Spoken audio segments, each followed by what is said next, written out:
Release your guilt. 8 practical ways to stop feeling bad. Whether you've hurt someone's feelings or made a major mistake, feeling guilty usually means we feel responsible for something going wrong. Yet, this isn't the only reason guilt happens.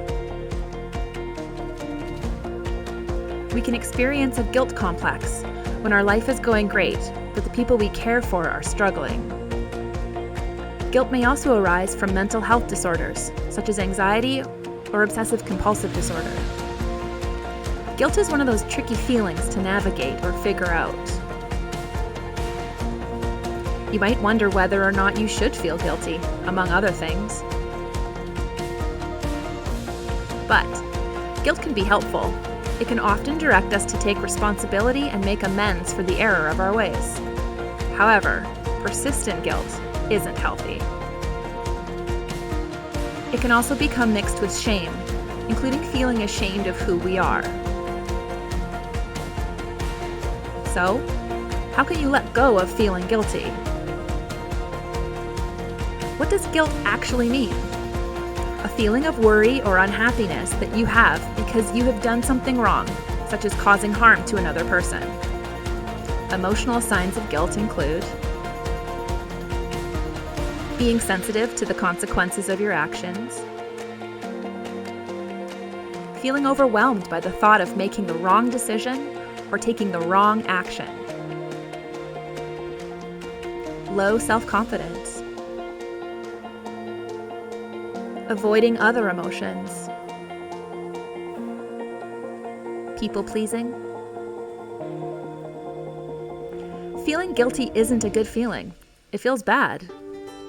You feel bad. The whole situation just feels pretty bad, and it can haunt you when you don't do anything about it. It isn't ideal, but you can let go of this feeling. You are completely in control here. How do you release yourself from guilt? There are a few factors here. They all involve taking action or flipping your perspective. Yes, that's easier said than done. What can you do to start moving on? How can you stop feeling guilty once and for all? Use one of these tips or combine a few to help you overcome your guilt. Number 1, accept it. Take responsibility for how you feel. Own your feelings.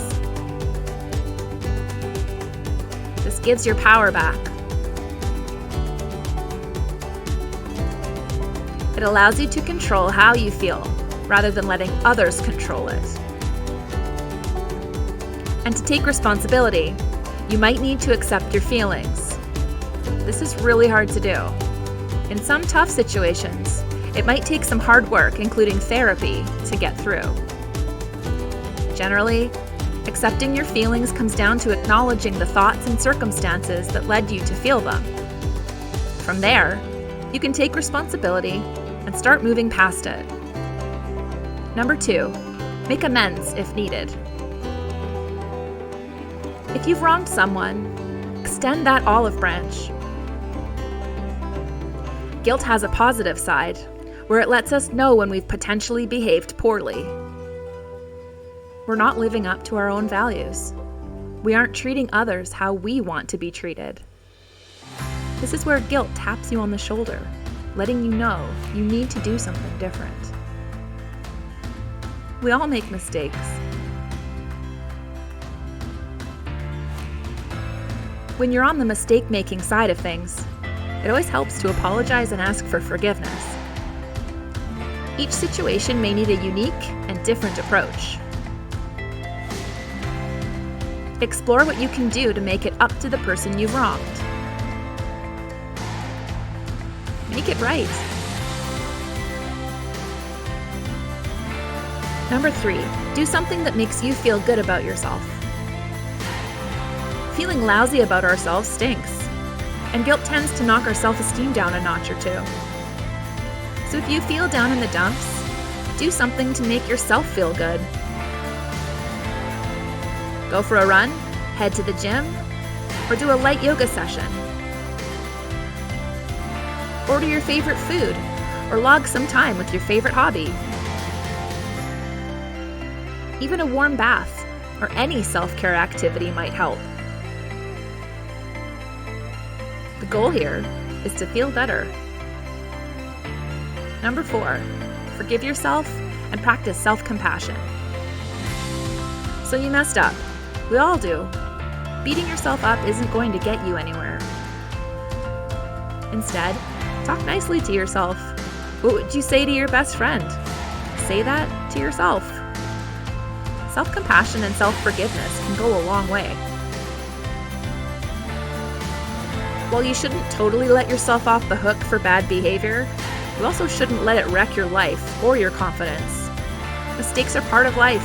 It happened. Accept that, let it go, and move on. Number 5, turn your focus to the positive and good parts of your life. While you're working on forgiving yourself, steer your focus to the good parts of life. Practice gratitude. This is really easy to do. Grab a pen and paper, then write down 5 to 10 things you're grateful for in your life. And truly feel that feeling of appreciation. It doesn't work unless you do this part. Number 6, learn from it. This is one of the best things you can take away from messing up. What is the lesson here? What did you need to learn? When you find that and unravel what you'd do differently next time, life gets that much better. After all, we all trip and fall, but it's how you pick yourself up that matters the most. Number 7, name your guilt. Maybe you're not entirely sure where those feelings of guilt are coming from. It's time to sit down and self-reflect. Leaving guilt unaddressed and ignored can actually amplify it, which is not helpful. So, start by writing down what happened.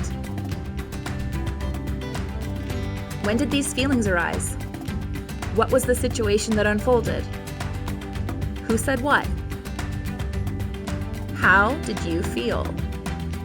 Let yourself feel angry or sad or whatever emotions come. This can help you untangle it. Then just sit with these feelings for a bit. Don't judge yourself. Feel what you need to feel. Get to the bottom of why you're feeling guilty. From there, you can actually come up with useful strategies to help you move forward. Number 8, explore the root cause. This might go hand in hand with naming your guilt. At the same time, as previously mentioned, guilt can be good and bad. Some common causes of guilt include surviving a traumatic accident, disaster, or event, experiencing conflict between choices you made and your values, mental or physical illness, having thoughts or desires that you think you shouldn't, looking after yourself when you think you should be looking after others, which is very common in individuals who strive to please. Undeniably, there are many other causes of guilt. Finding your why can help you overcome it. In some situations, talking to a therapist may also prove helpful. The worst guilt is to accept an unearned guilt. Ayn Rand. This is why finding the cause of your guilty feeling is of the utmost importance. Sometimes guilt is helpful. Sometimes it's not. Either way, you can always move past it.